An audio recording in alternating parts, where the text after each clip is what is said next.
Hi students, just now the main exam is over for the civil services, including the optional papers. I hope all of you have done well. Eagerly, all of you will be waiting for your results. All the best for that. Asutosh and I would be discussing public administration paper this year, both the paper 1 and paper 2. This year, as per my assessment, the question paper was comparatively easier, although there were a couple of questions that would require your mind for application, not only your theoretical knowledge. It was a good paper. I hope students appearing for the public administration must have done pretty well. So just I want to wish all of you very best before I start explaining the paper 1 of the public administration. The first question of this year is the short questions. 5 short questions are there, 10 markers each.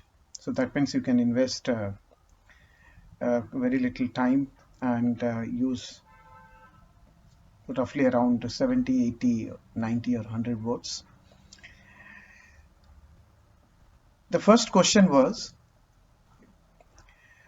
governance is all about self-managing networks. Elaborate. See, as it is very evident from the question, it is a statement, moreover referring to the definition. And the task word is elaborate. Now, when you refer to governance is being defined, it has been defined, but again it remains very fuzzy. Multiple approaches are there in defining what is governance. This is one of those approach. But again, when we refer to this particular statement, we are not going to refute whether this definition of governance is right or wrong, because it's simply a statement.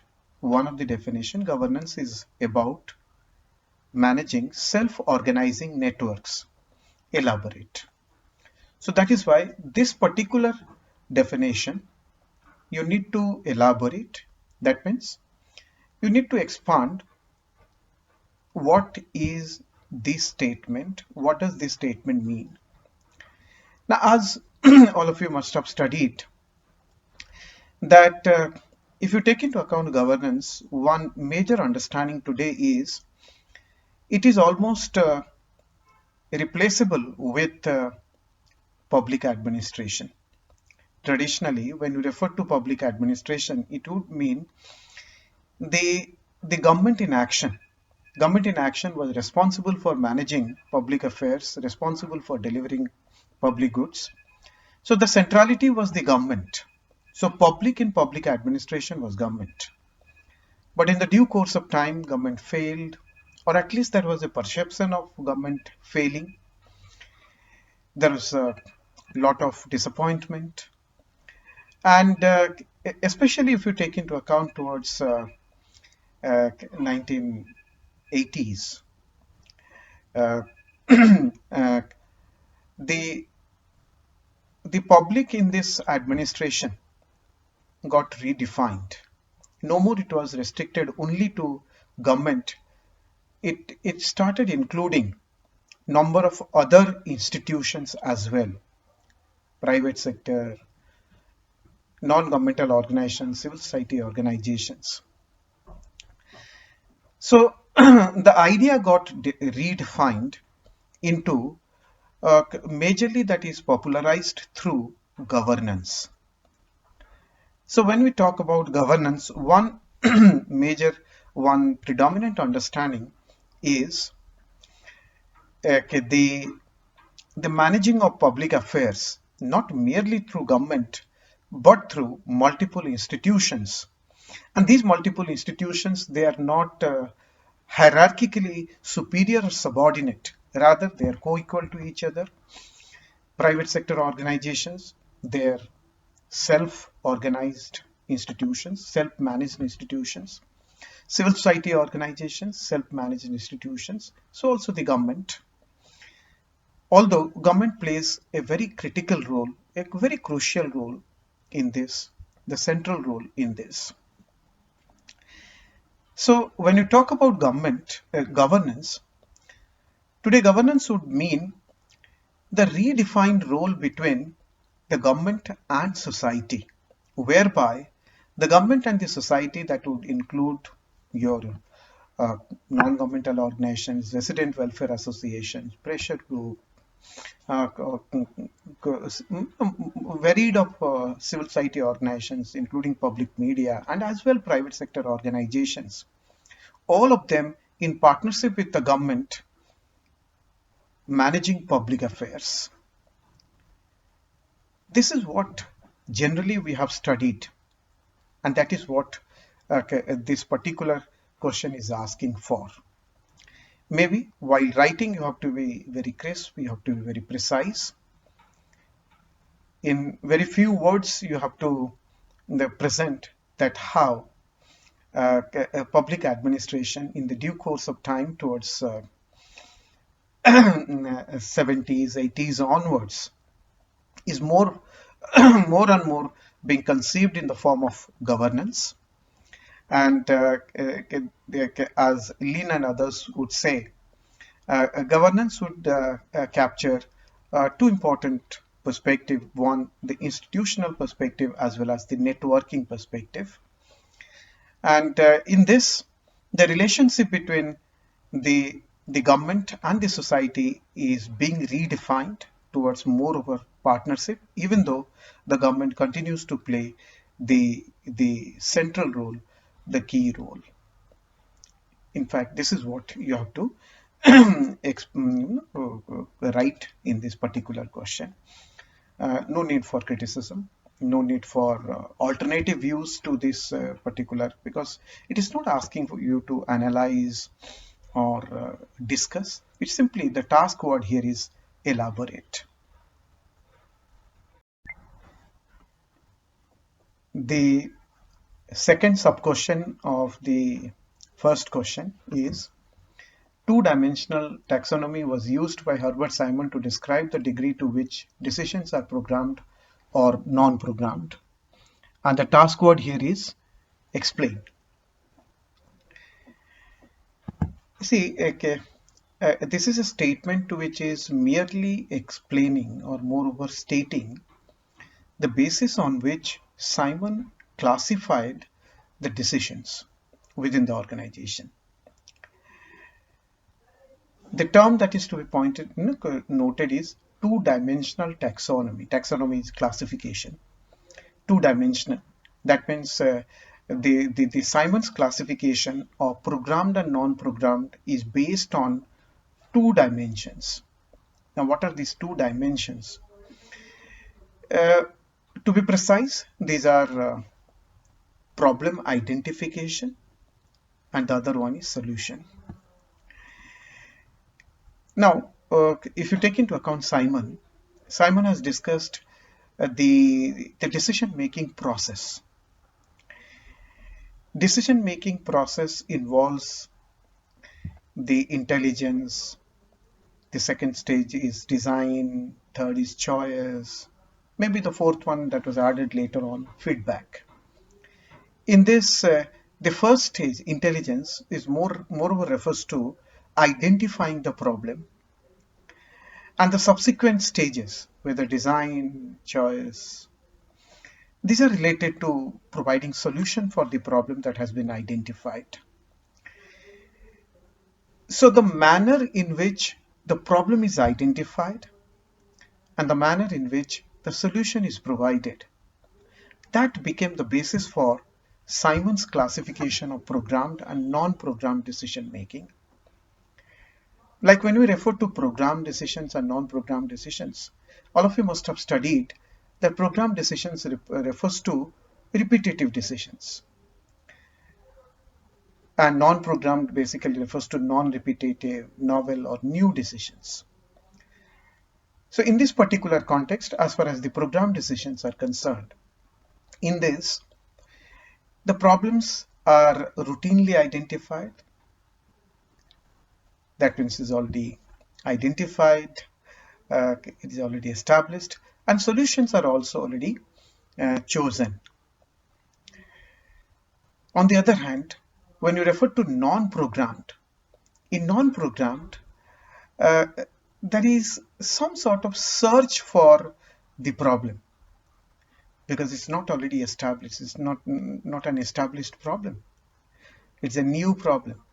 So there is some element of search.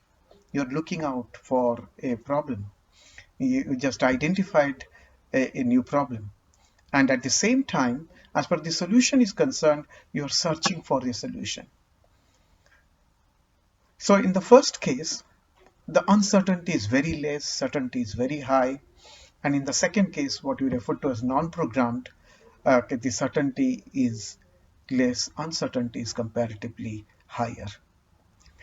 So this is what is exactly you have to write. That is what you have to present it an answer in your own way. This is what the entire theme that you have to actually carry and present it an answer. So you have to be more precise, more coherent in your presentation. So this is what is the second question, like one of the favored administrative thinker, Simon's question. The third sub-question of the first question is, examine the approach of public service motivation as an inducement to bring the desired level of efficiency in public service delivery. Now,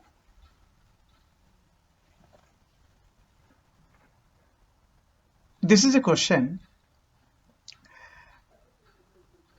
that relates to a development during the 1970s and 80s itself.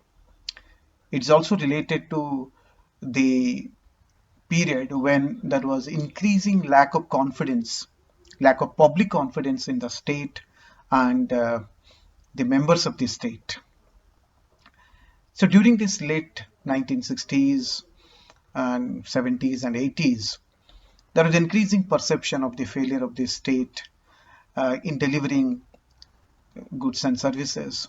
There was more and more question mark on the state's ability to address public issues, to deliver public goods and services.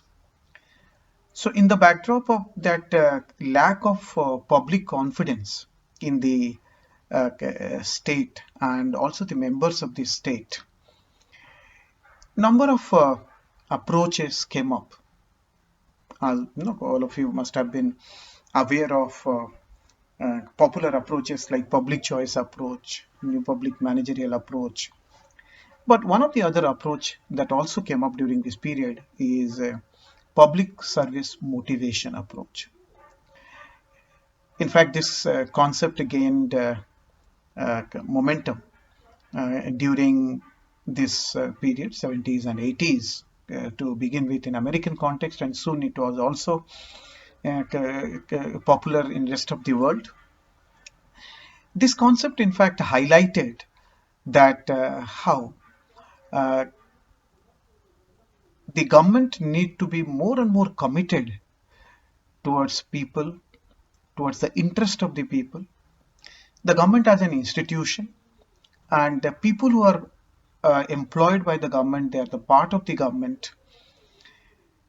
They have to be more and more oriented towards delivering goods and services to the people. They should be more committed towards the interest of the people and society. So this concern resulted into this very concept, public service motivation. In fact, at the heart of this concept, public service motivation, lie that individuals, those who are part of the state, they should move away from their own utilitarian interest. Utilitarian interest here means their own private interest towards higher values, that of honesty, integrity, sacrifice, empathy. They need to actually realize state is not a private organization or a private profit organization. They need to realize state is a selfless organization. State is in the business of caring. So thereby people who are joining state as being civil servants, as being employees of the state, they need to imbibe this very value that they are in the business of serving people, delivering goods and services to the people. So in that particular context, they have to move away from this utilitarian approach to their own interest.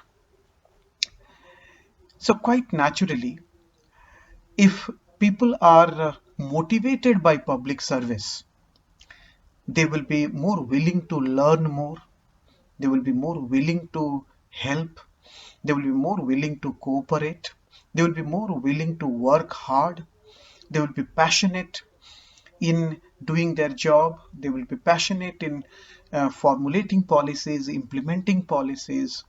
So it will automatically result into higher motivation, higher commitment, and organization in general not only be efficient, but individuals within this organization will be very efficient.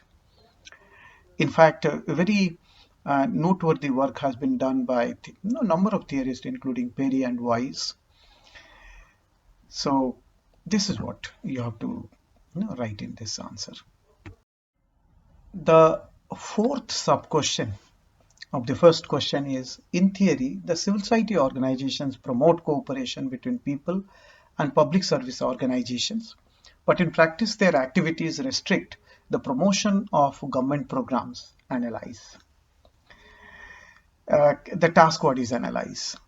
That means with this statement, whatever the view this question expresses, you can have one or two lines as your own input, or a couple of lines as your own input besides explaining that very statement. The statement carries two important dimensions. One, the role of the civil society in establishing or bringing about cooperation between people and government organizations. A very popular view that inevitably will help the government to implement policies, programs that can help in better delivery of government policies and programs. Its target, its reach will be more, the success will be very high. The other aspect that is there in this particular question is the same civil society organizations, they can actually hinder the delivery of public policies, the implementation of public policies and programs. See, the first part of this particular statement is quite obvious, very popularly understood, very vocally, in fact, advocated. It is widely understood and believed that civil society organizations, they are good for governance. Their role is very much welcome because of their proximity to the people, because they operate with the people, alongside people, among the people. They also have, in the due course of time, they develop quite some expertise in the field of their operation. So in that particular context, they become very important and very useful institutions to popularize government policies, programs among the people, help people in being aware of these public policies or many programs or various other rights or initiatives of the government. So, with the help of these civil society organizations, they can take advantage of these policies, programs. On the other hand, the government can use this civil society organization through which the cooperation of the people could be availed, that will smoothen the delivery of public policies, or smoothen the implementation of public policies. So this part is quite obvious and very widely understood and very vocally, in fact, stated. But other side is also being advocated by, or at least stated by, few, that the civil society organizations, instead of in fact playing a positive role, a constructive role in establishing cooperation between people and government, they might actually play a contrary role whereby people can actually stand against government. In fact, they can mobilize, or they can in a way obstruct the delivery of the public services or implementation of public public programs. See, there are theorists who in fact say, especially in non-Western societies, the civil society organization, large number of civil society organizations are actually created across ethnic identities. Like, let's say, for example, in India, caste-based organizations, religion-based organizations, race-based organizations, language-based organizations. So number of organizations are there across these ethnic identities. And these organizations, which are created primarily based on ethnic identities, uh, they carry their respective interest. On a single issue, all these organizations may not agree, as a result of which, on number of vital issues, it becomes very difficult to develop a general consensus. So many times when government initiates certain program, it may not be okay with a number of groups in the society, as a result of which they start protesting. So there has been number of instances when the government initiatives or government programs are being objected, hindered by caste-based organizations or religious-based organizations or other organizations, especially the civil society organizations. So they do hinder the government programs at times. In fact, in this context, there is a very important and interesting note by Professor Neeraj Chandok. See, very nicely puts that civil society organizations could be very well appreciated if they restrict their role to being catalyst. That means making people aware, facilitating things from both the sides, whether government or the people. In fact, see, highlights that how in number of cases civil society organizations are encroaching upon the role of the state. It is the role of the state to implement.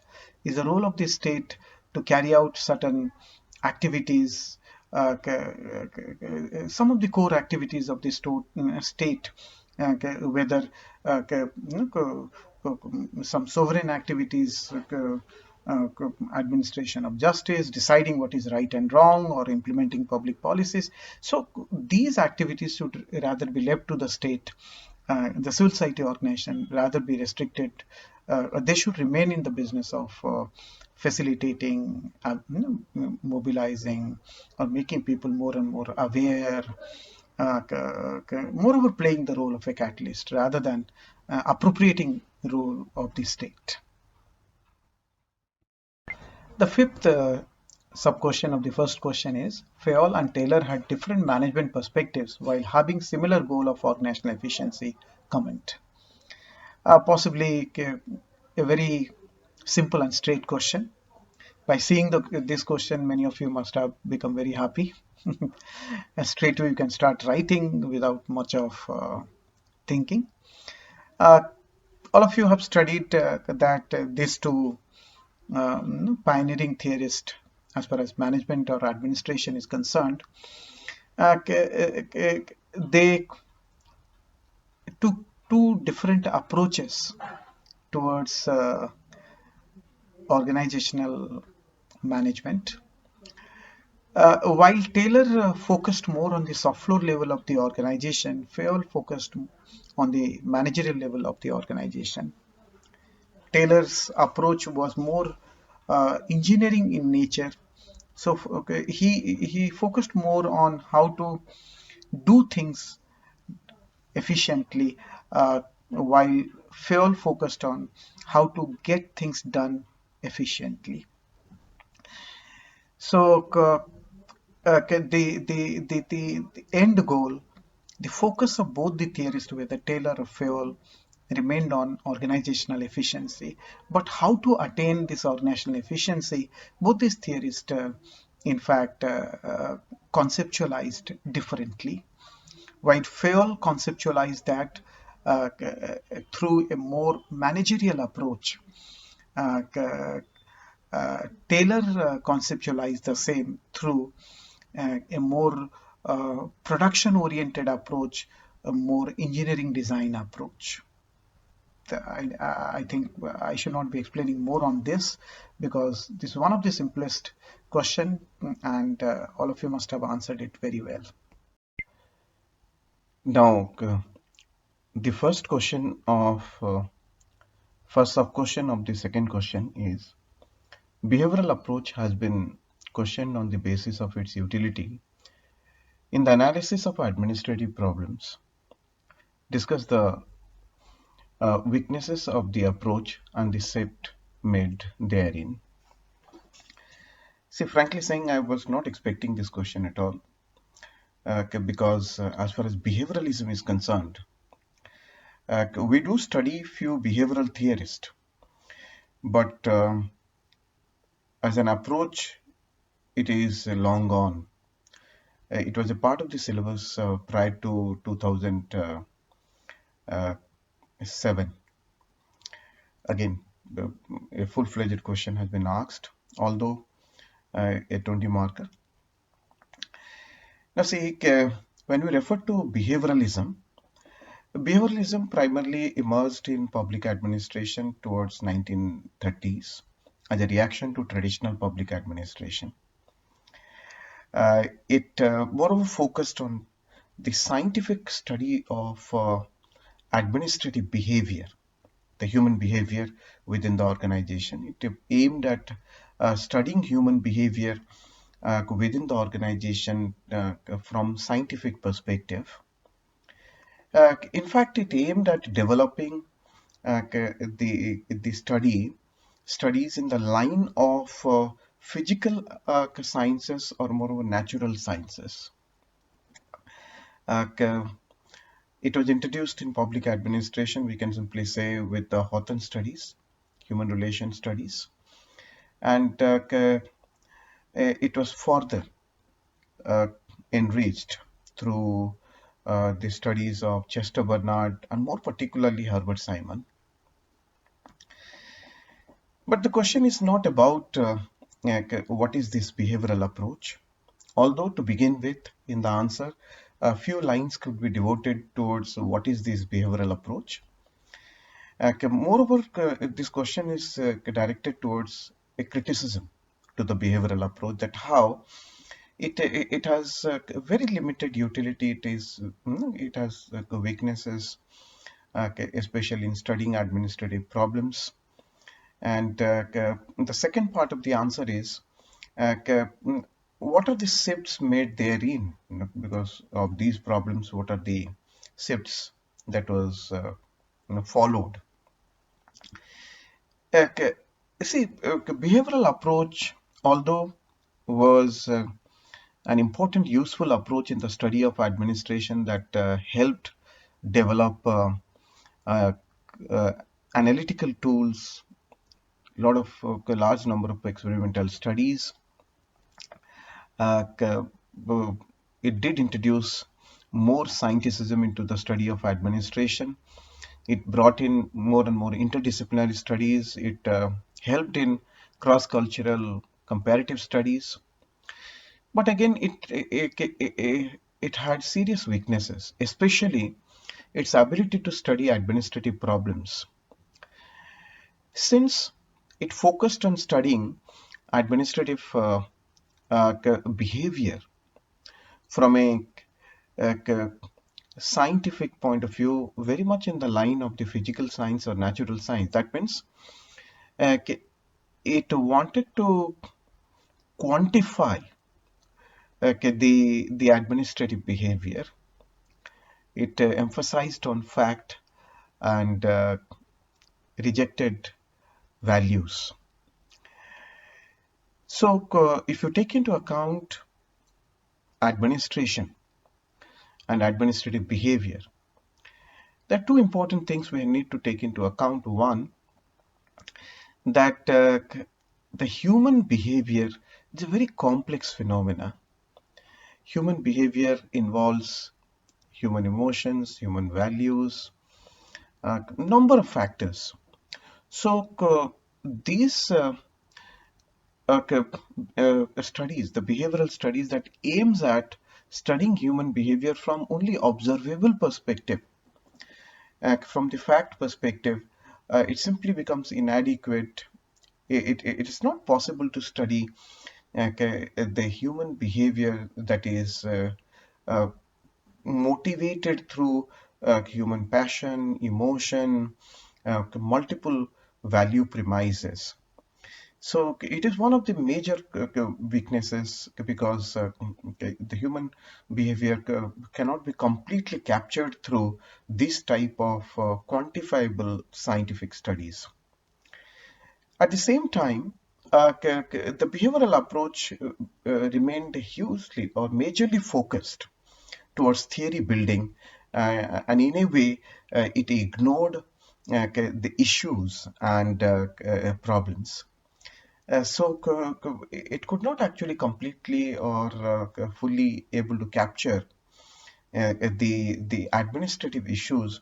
So in this way, it became more and more theory oriented and more fact oriented, as a result of which uh, it became irrelevant to the study of administration. So that is why even many behavioral theorists themselves, for example, David Stern and many others, they themselves moved away from the behavioral approach. Although to begin with, they adopted behavioral approach, but they moved away from this behavioral approach towards something which is being referred to as post-behavioral revolution or post-behavioral approaches. Post-behavioral approach focused on more value orientation, issue orientation. It focused on bringing about social change. Administration should be more focused towards issues, directly addressing to the problem. Instead of too much being analytical, it should be focused on tools, techniques of solving problem. So it was more problem oriented, issue oriented, and practice oriented. So the post behavioral revolution followed the behavioral approach because of its excessive theory orientation, its limitation in studying administrative problems because it's of its uh, strictness to study only the quantifiable aspect of the human behavior. So thereby it failed to understand the total aspect of the human behavior within the administration, especially its value aspect was completely ignored. It, in fact, it, it was completely ignored, it was rejected, or it was simply kept aside under the behavioral studies. Because of these limitations, the post-behavioral revolution kicked in very nicely, as Henderson in his book Emerging Synthesis in Public Administration would state that this post-behavioral revolution was a part of a dialectical process. That is, traditional public administration, while could be considered as a thesis, behavioral approach of behavioralism could be considered as antithesis, and post-behavioralism could be considered as synthesis. So this is what could be written in this answer. The next question, that is 2, sub-question B. Public administration has been viewed as a socially embedded process of collective relationships, dialogue, and action. Examine the statement in the light of the consensus achieved in the third Minobru conference. See, while the previous question on behavioralism was not very much expected, but this question I was expecting for very long. This is a definition of public administration that was provided in third Minobru conference in 2008. See, as all of you must have studied, Minobru conference is an academic get-together that started way back in 1968 in America. And every 20 years, the scholars come back. The Minobru Conference Part 2 was in 1988, and Minobru Conference Part 3 was conducted in 2008. To begin with, it was an academic get-together of American scholars, but for the first time in third Minobru Conference, the scholars across the world assembled. That means this conference gained a more global identity from this third Minobru conference. Because prior to that, it was exclusively an get-together of American scholars. It focused more on the, it dealt with public administration more from the perspective of American administration. But third Minobru conference was a redefinition to that.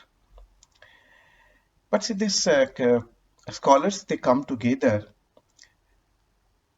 moreover to take stock of the discipline, the status of the discipline, the nature of the discipline every 20 years, so that they are able to understand the changes that has taken place in the theory as well as in practice of administration, and accordingly they can reposition uh, the meaning, nature, the scope of the discipline public administration.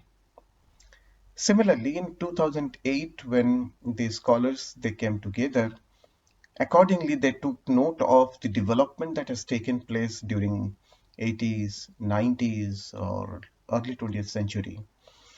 And based on those changes, they redefined what is public administration. What is public administration as a practical art mean, and as well as a discipline, what is going to be its nature or its scope. Earlier we have, if you take into account previous questions, we in that has referred that the late 60s, 70s, and 80s, these were some very defining period for public administration, because traditional public administration was very much questioned. Moreover, because of the lack of public confidence in the state, the government, the apparent failure of the government, uh, there was search for reorientation, there was search for a redefinition in the administration, administrative activities, the way the state should actually run, the manner in which the public service deliveries has to be brought about.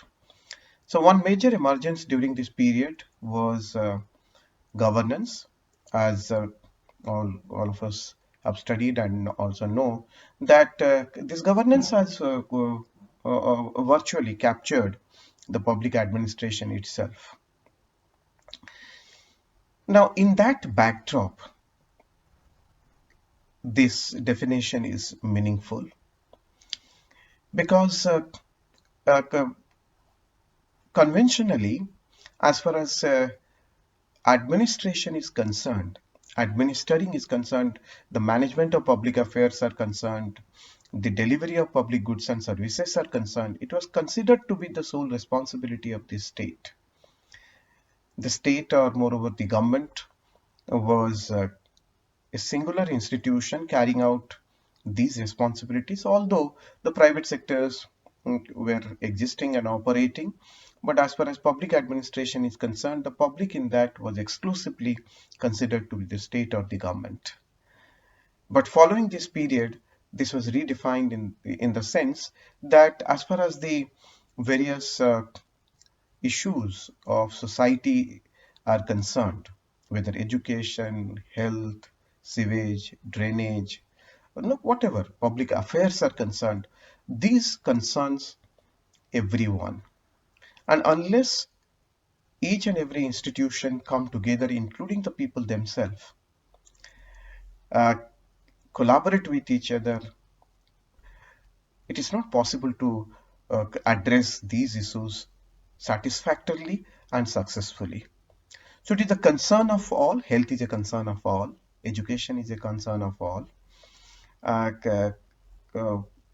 Electricity, water, or hygiene, all these are public issues, concerns of all. So that is why the government is not only exclusively responsible for addressing these problems anymore.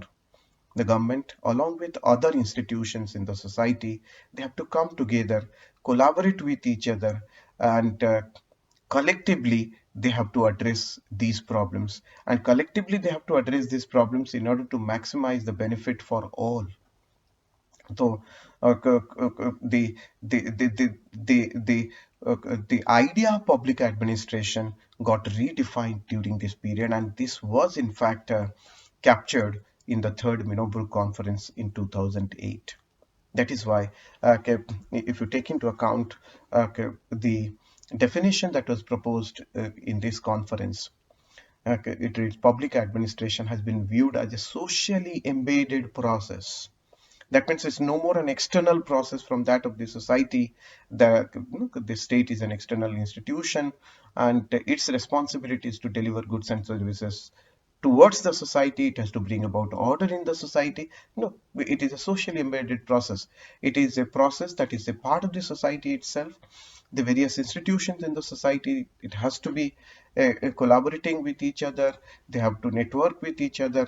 So okay, it has to be effort of all for all. So it is a socially embedded process of dialogue, relationship, action towards the human flourishing of all. So this is what is the meaning. So this is a definition that was provided uh, in third Minobru conference. So in this answer, you should be highlighting the third Minobru conference as an academic get together, how this has become almost a tradition for the scholars to come together, take note of the changes in the study as well as practice in public administration, and based on that, to redefine the meaning, nature, and scope of public administration. And based on that, you can highlight that how during the late 80s, or for that matter 90s and early 21st century, few changes were there, how governance became the predominant uh, uh, what we can say, connotation, uh, uh, uh, replacing public administration, or not replacing, rather public administration more and more considered from the this governance perspective. And based on that, how it meant to address public issues from a collective point of view, and that's what led to the redefinition of public administration. And simultaneously, you can highlight that how definition of public administration has been a very challenging task, since it cannot be completely, it has never been completely defined. It has gone on changing. It is a very dynamic concept. Okay, so it is captured in the context of time or in a perspective. So similarly, okay, the public administration of today, it is more, we can say, if not completely, but very adequately captured through this definition of third Minoplu conference. The next question, another 15 marker in the second question, is public-private partnership phenomena has been transformed into a type of governance scheme or mechanism. Discuss its capacity to overcome future challenges. Sorry. There are two parts to this question. The first part uh, refers to uh, one of the predominant strategy under the management of public affairs, that is PPP, public-private partnership. And the second aspect is saying that to what extent this particular strategy will be useful in overcoming some of the future challenges. Now, see, as far as the governance is concerned, in the contemporary period, uh, it focuses on a few important aspects. As Peters and Peter will say, that it focuses on networks. I do not elaborate collaboration. It is more about state playing the role of a facilitator, provider, instead of being a central authority. So it is state is in the role of more like an influencer, catalyzer, helper, and also playing a very crucial role in bargaining, negotiation. And the third important aspect that they highlight is that there is more and more focus on uh, combining the resources of public organization and private organizations, which moreover we are witnessing in the form of public-private partnerships. Now, this public-private partnership is an approach towards managing public affairs whereby the government collaborates with private sector, the private sector collaborates with the government to uh, carry out number of public service issues. More particularly, if you take into account a PPP as a model in the governance network, it is carried out to address uh, many important issues in economic infrastructure, whether the road network or let's say telecommunication network or economic infrastructure. Although it is also being very widely used and has also significant contribution in social infrastructure such as that of let's say health, education, or even in other areas of treatment of water or sanitation. In a number of these areas, increasingly this model is being adopted. Uh, the public-private partnership, it is a useful technique for both the government as well as private. The government, in fact, actually uses or it uh, uh, associates with the private sector. Moreover, many a time it helps the government in availing the private sector resources in addressing many public issues, whereby the government can bypass expensive and very time-consuming procedures and accountability issues. While on the other hand, the private sector can utilize the government, the critical position of the government to overcome the availability of some of the important resources like that of, let's say, land or approvals, uh, uh, at the same time finances. So that is why this model is being increasingly adopted to address a number of public issues, as I referred, majorly in the field of economic infrastructure, although it is very much being widely used in social infrastructure. Now, to what extent this can help in overcoming the future challenges? See, future has many challenges in store. Uh, it carries challenges in education, health, technology, transportation, uh, uh, so maybe see challenges are beyond this. Challenges might remain in the form of environment. A number of challenges are there. To what extent PPP can overcome these challenges? To a large extent, it can help us in addressing these problems and overcoming these challenges. But provided some useful groundwork is done, because success of the PPP depends on to what extent a sound legal framework and regulatory mechanism is in place. To what extent critical information relating to various sectors are available. To what extent opportunity for investment is uh, clearly disclosed. To what extent this collaborative effort is nicely monitored, evaluated, and addressed.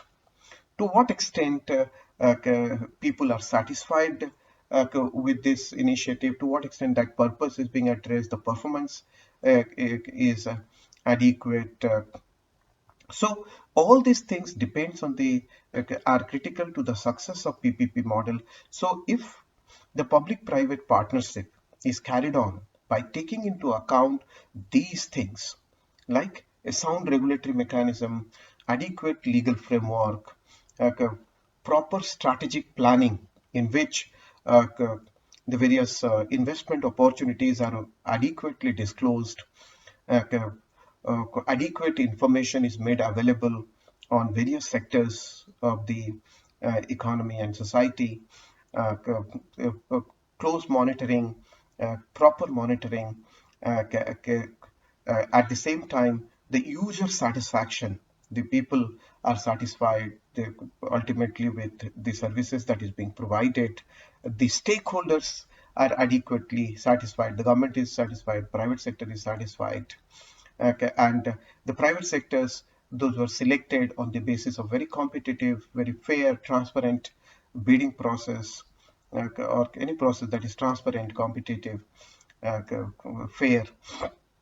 So if these things are followed, that will bring about success of PPP model, and this on this premise, the PPP can be a very useful mechanism in overcoming the future challenges, whether that remains in the field of health, education, infrastructure, or even environment.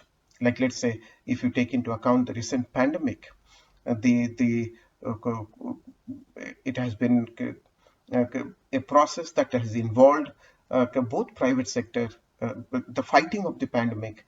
It has involved both private sector as well as the government, especially if you take into account the vaccine.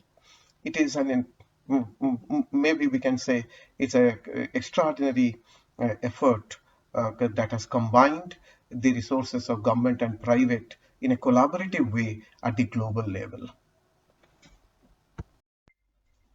The next question is integration of different streams of administrative thought to propound a universal administrative theory is hindered by the impact of culture. Critically examine. the task what is critically examined, that means go for a detailed examination. The question says that there has been different streams of administrative thought. As far as administration is concerned, there have been different approaches, viewpoints, and the effort to integrate all these different viewpoints or approaches in the thinking in administration can result into an universal administrative theory. That means from a single uh, grand theoretical framework, various administrative problems or aspects could be addressed. In fact, the statement is saying that the universal administrative theory, uh, the search for universal administrative theory was there based on integrating various administrative thoughts. And this very venture of establishing an universal administrative thought or theory that was restricted or somewhat obstructed because of the uniqueness of the national settings or culture, or moreover, the ecology has been the major constraint of ecology of the administration has been the major constraining factor in the path of developing an grand theory and universal theory that could explain the administration, every administration everywhere. See, as far as this concept of universal administrative theory is concerned, it was moreover influenced by the natural sciences, because in natural science, the principles or theories uh, that explain a particular phenomena that is generalized. It is not that the same phenomena in one geographical location is different, or in another it is different, or in one cultural location it is different. It is different in, water boils at 100 degrees centigrade under normal pressure at sea level. That's not only the case in India, that is also the case in America, or for that matter, China or Bangladesh. So, an universal theory, that means a thought, set of principles, and set of generalized principles that could be applicable to the administrative phenomena and its problems everywhere in every case. Such thinking was moreover motivated or inspired by the natural science, and it was adopted uh, to the public administration, maybe at a very early stage, right from the classical era thinking. But uh, truly, to build an universal theory to address uh, uh, administrative problems in the study of administration, we can say it belongs to the era of comparative public administration. The understanding was the various streams of thought that is already existing, those could be integrated, and effort could be made to develop an universal administrative theory. In fact, theorists like James Thomson or even Amitai Enchiani, they in fact hoped that a general science of administration could be developed in the due course of time. But however, during this period, there is also emphasis, if at all a universal administrative theory is possible, it's possible only when the study is made broad-based, cross-cultural, cross-national studies are made, more elaborate scientific studies are conducted. Based on that, universal theories could be, theory in administration is possible or could be possible. But however, then also, theorists like Robert Dahl and many others did highlight the, the difficulty in developing the universal administrative theory. As Dahl would say, can there be a general science of administration with generalized principles? applicable to administration. So he doubted this possibility, and he was very much proved to be right. Subsequently, it was realized that that grand theorization in administration in the form of an universal administrative theory was not possible, because across the world there are various cultures, uh, different administrations. They're operating in different type of ecological setting, and any theory that is applicable in one context, it carries, or it faced serious limitation in explaining the administration in other context. Although even after that, throughout the 60s, 70s, or even 80s, grand theories were propounded, generalized approaches were made to address the administration across the world. If you take into account the developments in the form of, let's say, public choice theory, new public management, a number of these theoretical developments, they were very generalized, as if all this could work in every context. But that also faced serious limitations. Its applicability also faced serious limitation. Theorists like, let's say, Friedrichs, even very recently during 90s, highlighted that how the study of administration has to move beyond this America-centric approach in the administration. He simply tried to highlight that the theories that is developed in the American context to capture the American administrative system cannot be generalized across the world. The there has to be more ecological studies, because the cultures in different settings are different, and thereby it's not possible to actually develop such type of grand view, while the focus has been only restricted to the America. So it is quite true that this search to develop a universal administrative theory by integrating various administrative thoughts, those are highly constrained by the culture. But at the same time, we can revisit Robert Jackson, as he would say that even though an universal theory of administration is not possible, but it is worth seeking. That means keep on studying, conducting more and more cross-cultural, cross-national, international studies,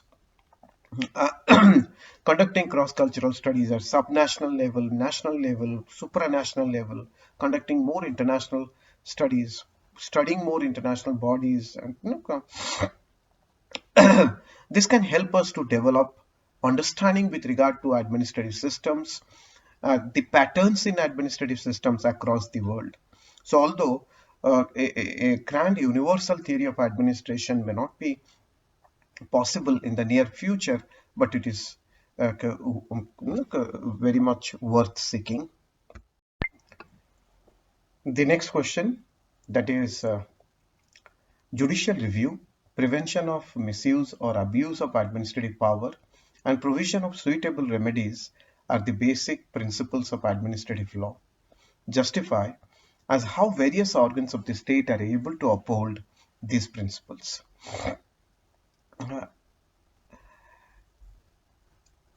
Say, this is a question,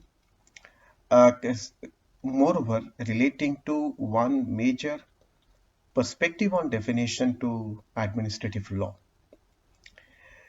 When you refer to administrative law is a branch of public law. It moreover deals with the relationship between the people and the government, the citizen and the government. Uh, it deals with the regulation of administrative action. As Ivor Jennings would say, that administrative law is the law relating to administration. So thereby, if you take into account the administrative law Administrative law moreover deals with because it's not moreover the codified constitutional laws okay, only.